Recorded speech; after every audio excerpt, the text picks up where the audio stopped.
एक समय की बात है। विनायक नाम का एक पशुपालक अपनी पत्नी दामिनी के साथ बीजापुर नामक गांव में रहता था।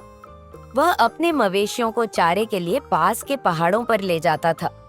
सारा दिन वहीं बिताने के बाद शाम को वह उनके साथ घर लौट आता था। एक सुबह विनायक अपने मवेशियों को ले जाने के लिए तैयार हो गया। मैं शाम को लौटूंगा, तुम घर का ध्यान रखना। नाश्ता तैयार करके रखा है ना? और मुझे थोड़ा ताजा मोदक भी दे दो, जो तुमने कल रात मिट्टी के बर्तन में बनाया था। तुम तो मोदक खाते ही नहीं, फिर क्यों मांग रहे हो? कहीं रास्ते में किसी महिला मित्र से मिलते हो क्या? किसे खिलाओगे? अरे मेरी प्यारी पत्नी, इतना शक मत करो। रास्ते में भगवान गणेश की एक मूर्ति है और कोई भी उन्हें कभी कुछ नहीं चढ़ाता। मैंने सोचा क्यों न आज उन्हें ताजा बनाए हुए मोदक अर्पित किए जाएं। उन्हें भी अच्छा लगेगा। अब हमारे पास और कुछ तो है नहीं, कम से कम मोदक तो चढ़ा ही सकते हैं। लेकिन हमारे मवेशियों का भी ख्याल रखना। इन दिनों तुम मुझे ज्यादा ही आध्यात्मिक लग रहे हो। कहीं उनसे ध्यान न हट जाए तुम्हारा। हाँ रखूंगा, अब जल्दी जल्दी से दे दो, मैं जाता हूँ। विनायक अपनी पत्नी से नाश्ता और मोदक लेकर घर से निकल पड़ा। रास्ते में वह विशाल बरगद के पेड़ के नीचे भगवान गणेश की मूर्ति के पास रुका, जैसा कि वह हर रोज करता आया था।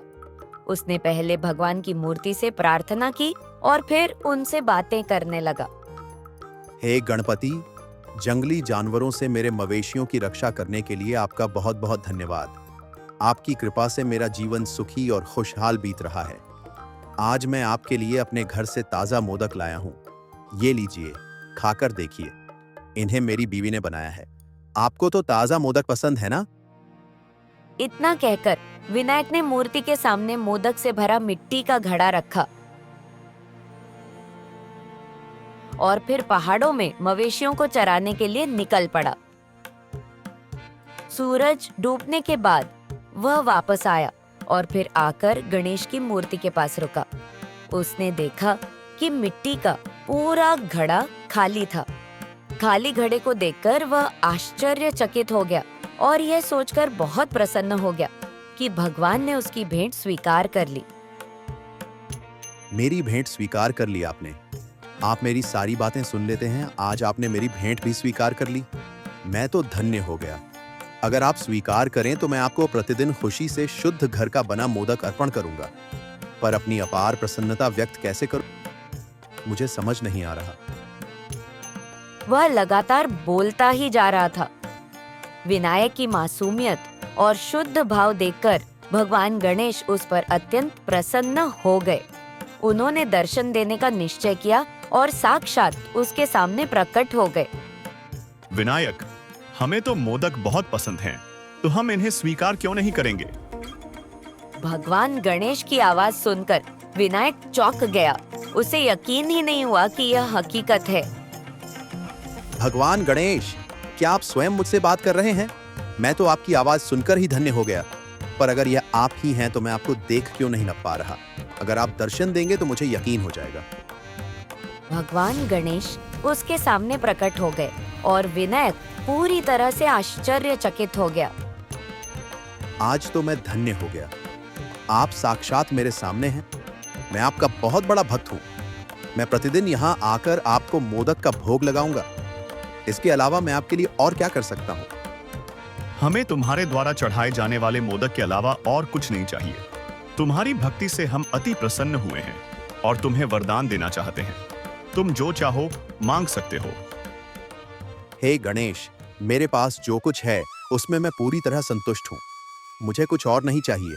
मैं केवल हर दिन आपके दर्शन करना चाहता हूँ। ठीक है, हम तुम्हें यह वरदान देते हैं, लेकिन एक शर्त है। यह बात तुम कभी किसी को नहीं बताओगे। क्या तुम ऐसा कर सकोगे? मैं आपसे वादा करता हूं कि यह बात किसी को नहीं बताऊंगा। अब आप अनुमति दें तो मैं चलूं। बछड़े अपनी माता की प्रतीक्षा कर रहे होंगे। उनके बिना वे विचलित हो जाते हैं।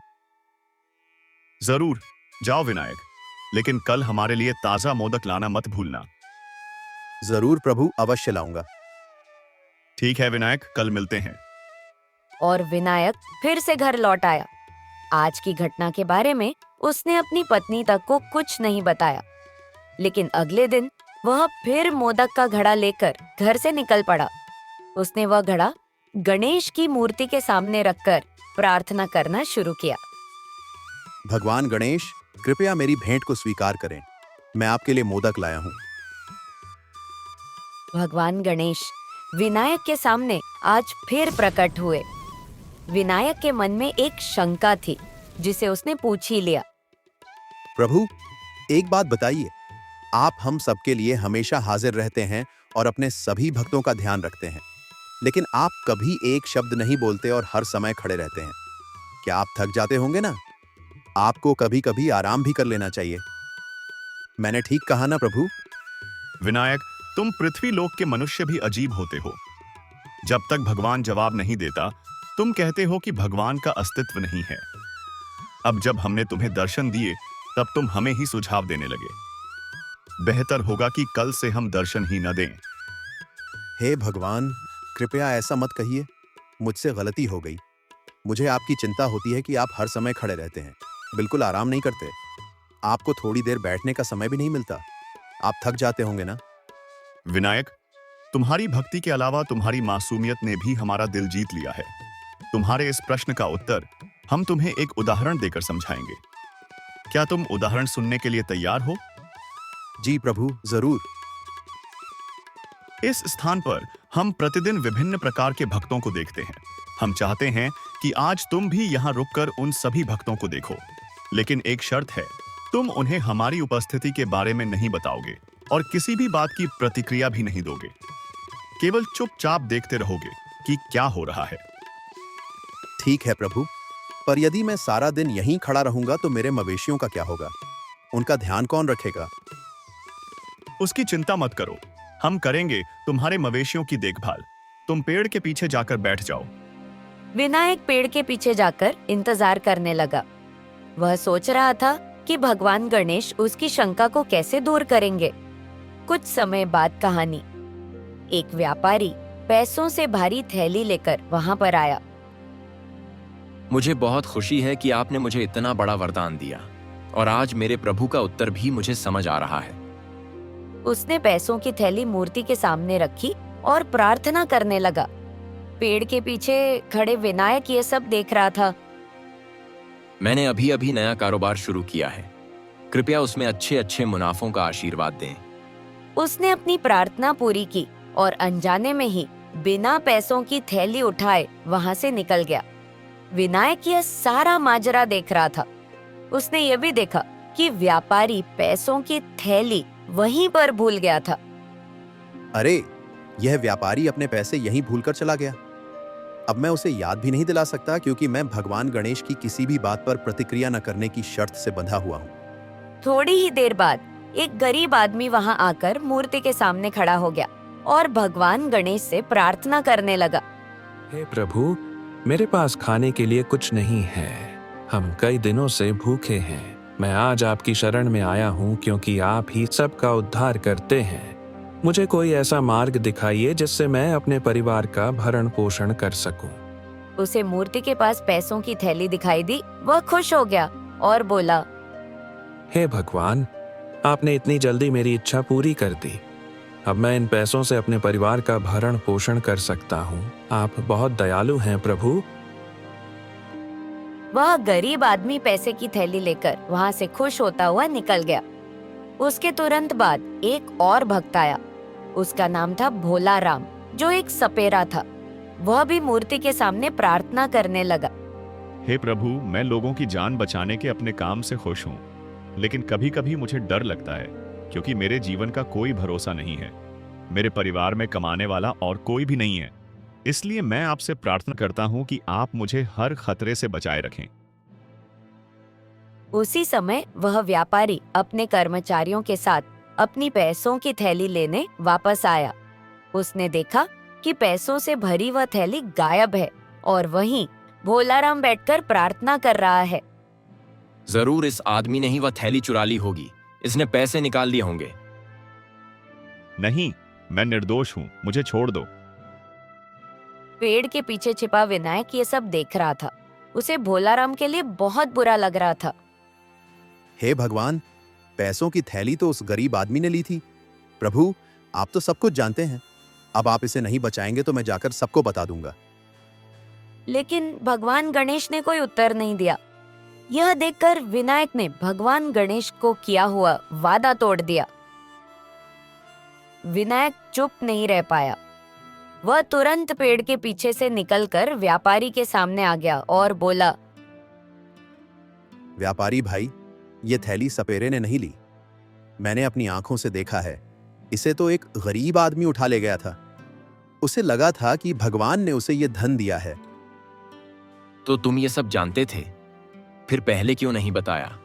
कहीं तुम भी उस गरीब के साथ मिले तो नहीं? इतना कहते ही व्यापारी ने अपने सिपाहियों को आदेश दिया। इसे पकड़ लो। बेचारा विनायक हक्का बक्का रह गया। अरे व्यापारी भाई, समझने की कोशिश करो। अगर मैंने चोरी की होती तो लौटकर तुम्हारे पास क्यों आता? अगर यह चरवाहा झूठ बोल रहा होता तो भाग जाता, लेकिन यह खुद सामने आया है। जरूर सच कह रहा होगा। ठीक है, इस गरीब को खोजा जाए। विनायक, व्यापारी और उसके सिपाही गांव और जंगल में ढूंढते ढूंढते आखिरकार उस गरीब आदमी तक पहुंच गए। व्यापारी और सिपाहियों को देखकर वह गरीब डर गया और हाथ जोड़कर खड़ा हो गया। तुम्हारी हिम्मत कैसे हुई मेरा धन चोरी करने की? मुझे माफ कर दीजिए मालिक। मुझे लगा यह धन भगवान ने मुझे दिया है ताकि मैं अपने भूखे बच्चों को खिला सकूं। मेरा इरादा चोरी करने का नहीं था। उस गरीब की स्थिति देखकर व्यापारी का दिल पिघल गया। तुम दोषी नहीं हो। अगर भगवान ने तुम्हें यह धन समझने की शक्ति दी तो शायद इसका कोई कारण होगा। लो, मैं तुम्हें एक नया व्यापार शुरू करने के लिए कुछ देता हूं। फिर उसने थैली से कुछ धन गरीब को दिया और कहा, लो, इससे तुम एक नया कारोबार शुरू करना। अब तुम्हें किसी के सामने हाथ फैलाने की जरूरत नहीं पड़ेगी। गरीब की आंखें भर आईं। धन्यवाद मालिक, आप सचमुच दयालु हैं। मैं आपका यह उपकार कभी नहीं भूलूंगा। गरीब खुशी खुशी वहां से चला गया। फिर व्यापारी विनायक की तरफ मुड़ा और बोला, विनायक, अगर तुमने सच न बताया होता तो एक निर्दोष को सजा मिल जाती। तुमने मेरी आंखें खोल दी। तुम्हें धन्यवाद। यह मेरी तरफ से तुम्हारे लिए एक छोटा सा उपहार। फिर उसने विनायक को भी इनाम में कुछ धन दिया और कहा, तुम्हारी सच्चाई और साहस की कदर हमेशा रहेगी। सब लोग अपने अपने घर लौट गए। विनायक फिर भगवान गणेश की मूर्ति के पास आया और बोला, प्रभु, मुझसे बहुत बड़ी भूल हो गई। मैंने आपकी आज्ञा का पालन नहीं किया। आप जो सजा देना चाहें मुझे दे सकते हैं, लेकिन कृपया मुझसे नाराज मत होइए। अरे पुत्र, तुम्हारे जैसा सच्चा मन जिसका हो, उससे भला देवता कभी रूठ सकते हैं क्या? तुमने जो किया वह धर्म था। जब सच्चाई और निर्दोष की रक्षा की बात आती है तो वचन तोड़ना पाप नहीं होता। तुम सच्चे भक्त हो। तुम्हारी भक्ति और सत्यनिष्ठा से हम प्रसन्न हैं। तुम्हें और तुम्हारे परिवार को सुख समृद्धि का आशीर्वाद देते हैं। विनायक की आंखें भर आईं। उसके बाद गणेश भगवान अंतर्ध्यान हो गए और विनायक गणपति बप्पा मोरया का जाप करता हुआ घर की ओर लौट गया। गणपति बप्पा मोरया, मोरया भाई मोरया। तो दोस्तों, इस कहानी से हमें यह शिक्षा मिलती है कि असली भक्ति केवल पूजा पाठ में नहीं, बल्कि निष्कपट हृदय और धर्म के मार्ग पर चलने में है। अगर आपको यह कहानी अच्छी लगी तो वीडियो को हाइप जरूर करें, हमारी लेटेस्ट वीडियो देखें और कमेंट में लिखना न भूलें। गणपति बप्पा मोरया। अब आपसे अगली वीडियो में मुलाकात होगी।